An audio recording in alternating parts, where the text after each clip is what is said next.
Welcome back to another episode of Political Pulse. I'm Isabella Rocha. And I'm Lena Gustafson. As the war with Iran enters its 20th day, a second Marine Expeditionary Unit carrying 2,200 Marines and 3 warships is headed to the Middle East. Yesterday, President Donald Trump denied sending any more troops to Iran, but said he would do whatever is necessary to keep the price of oil down. No, I'm not putting troops anywhere. If I were, I certainly wouldn't tell you, but I'm not putting troops. Both units are set to arrive in the region in the coming weeks. The news comes just a day after Defense Secretary Pete Hegseth asked Congress for $200 billion in funding for the war in Iran. Earlier this morning, President Trump called NATO allies cowards over their lack of support for the war in Iran.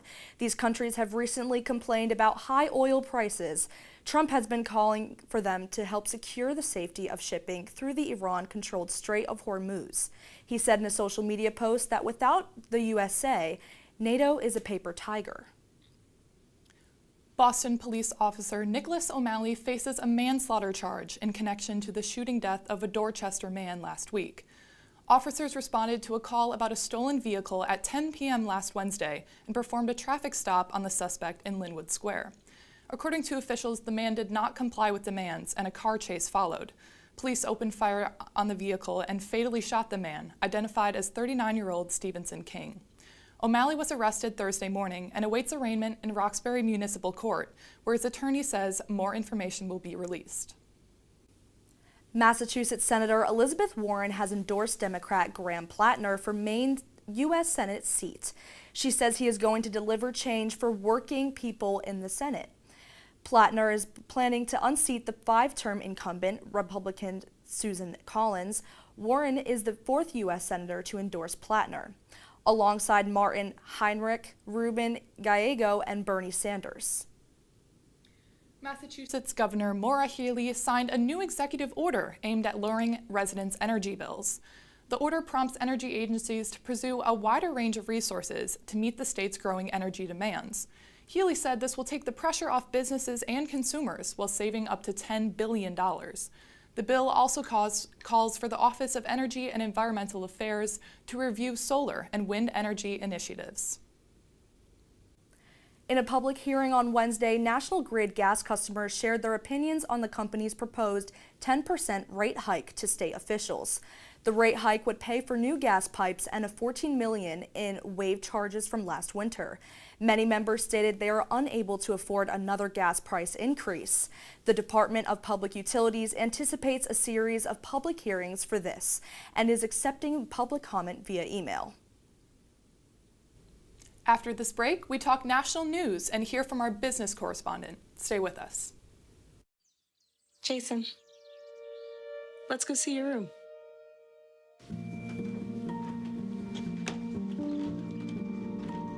What do you think? We kept it a little spare, so you can decorate it how you like.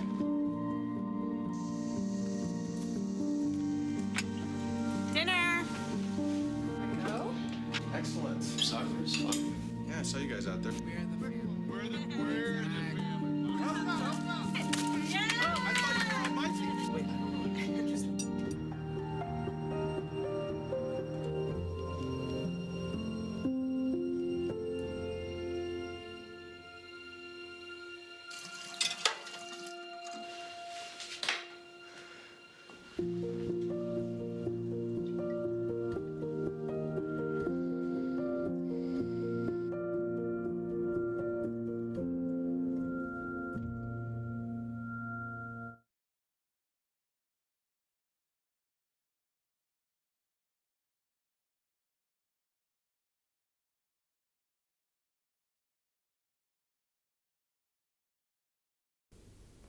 Welcome back to Political Pulse.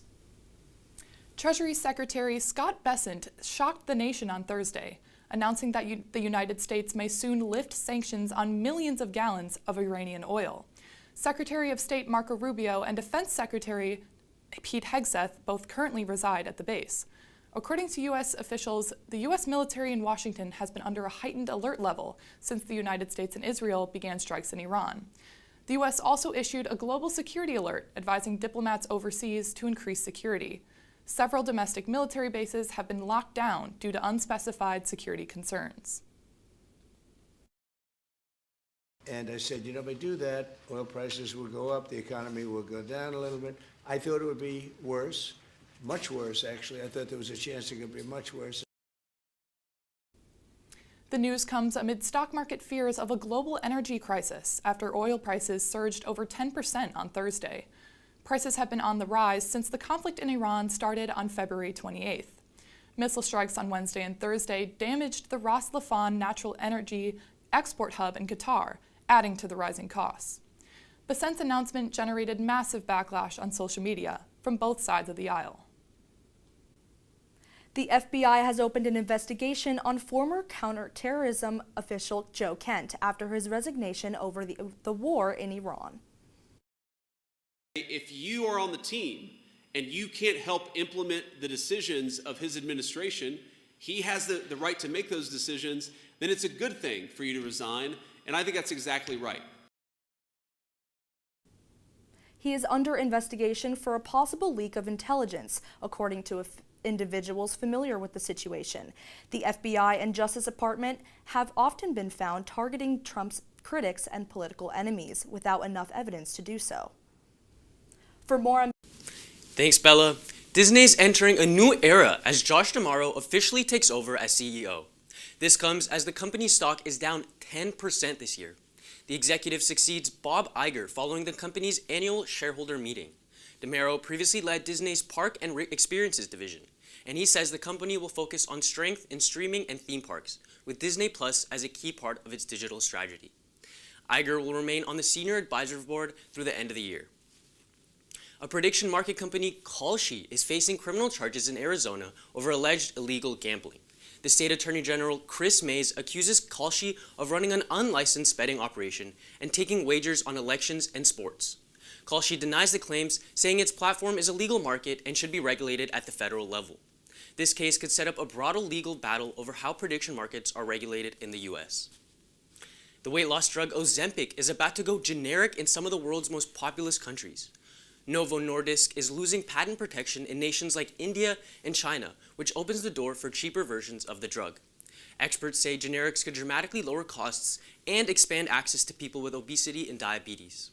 In the US and Europe, generic versions are not expected until the early 2030s due to extended patent protections. That's all I have for business news. Back to you at the desk. Unidentified drones spotted flying above the Washington Army base sparked security concerns for U.S. officials. Secretary of State Marco Rubio and Defense Secretary Pete Hegseth both currently reside at the base. According to officials, the U.S. military in Washington has been under a heightened alert level since the United States and Israel began strikes in Iran. The U.S. also issued a global security alert advising diplomats overseas to increase their security. Several domestic military bases have also been locked down due to security concerns. Nearly 10% of all U.S. TSA officers called out on Tuesday and Wednesday due to lack of pay from a partial government shutdown. We're just looking to reach out to the community and ask for any donations possible to help those in need right now. Jason Mell, Chief Commercial Officer, Syracuse Hancock International Airport. Around 30 to 40% of TSA workers at some of America's largest airports called out. Some of these include airports within Atlanta, Houston, and New Orleans.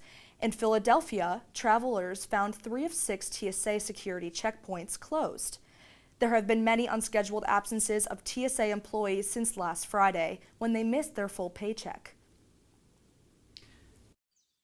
Jason, let's go see your room.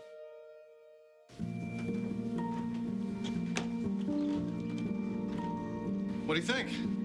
We kept it a little spare so you can decorate it how you like.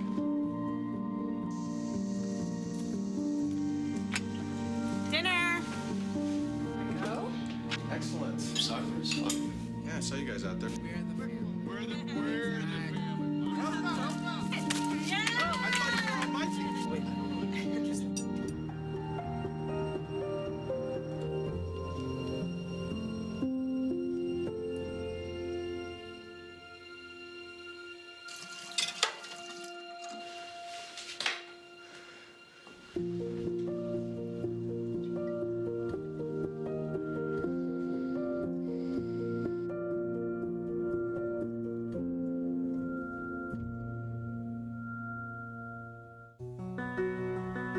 Victor deployed for the first time to Afghanistan in 2003. Welcome back. The Iran regime's internet blackout entered its 20th day this morning, keeping nearly the entire country cut off from the web, according to international watchdog groups. The blockade criminalizes alternative methods of connecting to the internet. The Iran government implemented similar measures during the 12-day Iran-Israel conflict in early January of this year. Experts warn that the blackouts are clearly intended to stifle protests and cut off Iranians from accessing outside information. After removing Venezuelan leader Nicolas Maduro in January, the Trump administration now turns its attention towards Cuba.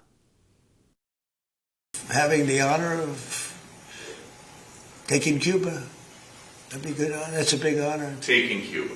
Taking Cuba in some form, yeah. Taking Cuba. I mean, whether I free it, take it, I think I could do anything. The administration is trying to force the Cuban government to step down. So far, they have done so by cutting off its fuel shipments, tightening old sanctions, and pressuring other countries not to trade with Cuba. Cuban officials say the U.S. oil blockade contributed to the country's electrical grid issues, including a total blackout on Monday. Our international correspondent, Andriani Lamprenou, has the latest on international politics headlines. Thank you, Lena. After being stuck in the Middle East because of the war in Iran, many pets and their owners were able to arrive to Athens, Greece on an evacuation flight. The Greek government organized the flight from Abu Dhabi to bring 45 pets and 101 people to safety. Passengers claimed that it was difficult to find an evacuation flight accepting animals, since many airlines have cancelled flights in the region. Japan's Prime Minister Sanae Takaichi met President Donald Trump in the White House yesterday to reassert the alliance between the two countries. The meeting comes after President Trump said Japan was late in attending a call discussing the protection of the Strait of Hormuz.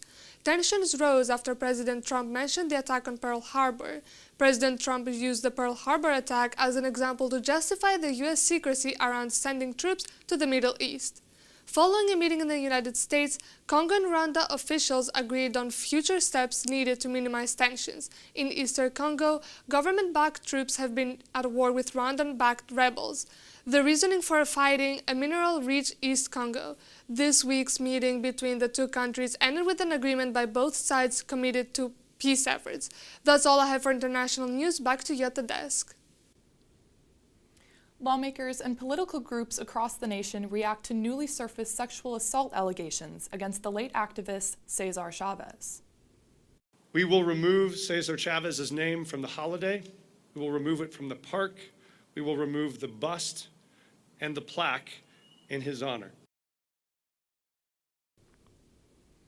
According to a New York Times investigation, Chavez repeatedly groomed and abused underage women and girls in his United Farm Workers movement, including a rape allegation by his longtime ally, Dolores Huerta. California lawmakers announced that Cesar Chavez Day on March 31st would be renamed Farm Workers Day. Many cities and universities have temporarily covered statues and signs commemorating the civil rights figure. The war in Iran has exposed how dangerous the U.S. cheap drones have become. European NATO countries such as Poland are now a step ahead of the U.S. in building stronger anti-drone systems. Poland is using lessons learned from the war in Ukraine. They are building a new defense system that can detect and destroy both large and small drones. After the February 16th shooting at the Blackstone Valley Co-op hockey game, the team won the Rhode Island Division II state title on Wednesday. Head coach Chris Librizzi said they won the game because of love and being brought together. After the tragedy, the team members wore the initials of Colin Dorgan's lost family members on their jerseys at the championship. That's all I have for Political Pulse. Join us next time, and make sure to follow WEBN Political Pulse on Instagram and subscribe to WEBN Boston on YouTube.